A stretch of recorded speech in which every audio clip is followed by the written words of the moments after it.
À première vue, ces tuyaux en béton ont l'air tout à fait anodins, mais en réalité, ils contiennent un matériau très dangereux, l'amiante. Cette fibre d'origine minérale cause beaucoup de problèmes sanitaires, dont le mésothélium, un dangereux cancer des poumons. Cette décharge à ciel ouvert, c'est l'ancienne usine d'amiante-ciment de Chekka. Fermée depuis 1991, l'usine Eternit continue jusqu'à nos jours à contaminer l'air de la région.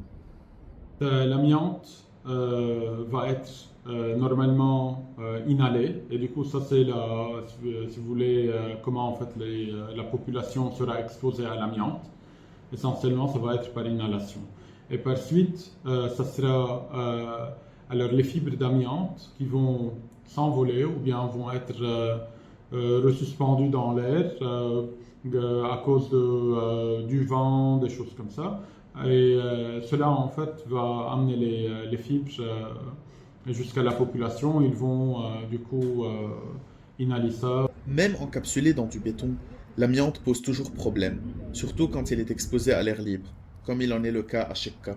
Alors, le risque, il existe toujours parce que déjà, on a les facteurs environnementaux qui vont...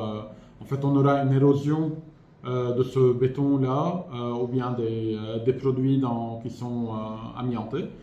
Et à ce moment-là, on aura ces fibres-là de nouveau qui, avec l'air, vont plutôt être suspendues dans l'air. Récemment, une famille de réfugiés syriens qui vivaient sur le site de l'usine a été évacuée des lieux pour des raisons sanitaires.